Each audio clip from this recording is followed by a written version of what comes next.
I think we'll put the question. The question is that the question be now put. Those of that opinion will say aye. Aye. Contrary, no. The ayes have it. The question is that clause 2 stand part. Those of that opinion will say aye. Aye.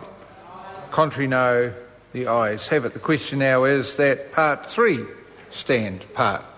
Mr. Chair. Grant Robertson. I'm just going to take a brief call here on Clause 3, the Principal Act, because it is worth noting the 1997 Act and its predecessor, the 1965 Act.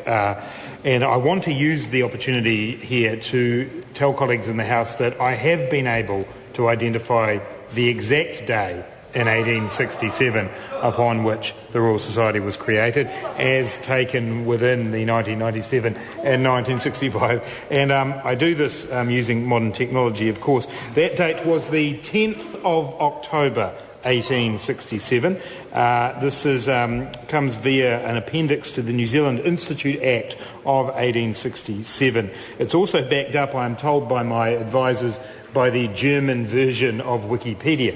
I tell them a lie. That is what I've been told. Now, it's unusual for me to do this, Mr. Chair, but I credit a researcher by the name of Michael Naylor for that excellent piece of work. Mr. Chair, I just wanted to... I don't know that he is, actually, but I do want to just note that the amended Act here is the Royal Society of New Zealand Act 1997, an act passed under the former national government. I understand the Honourable Simon Upton was heavily involved in that. This was the act that largely raised the status of social science within the Royal Society, and so I think it's important to note as it is now being amended, it's being changed to bring the humanities in, that there has been a logical flow in the way that legislation covering the Royal Society has developed, and I think it's important to note that the 1965 Act really codified what had been happening for nearly 100 years in the Royal Society, and then the 1997 Act updated it to bring in social sciences,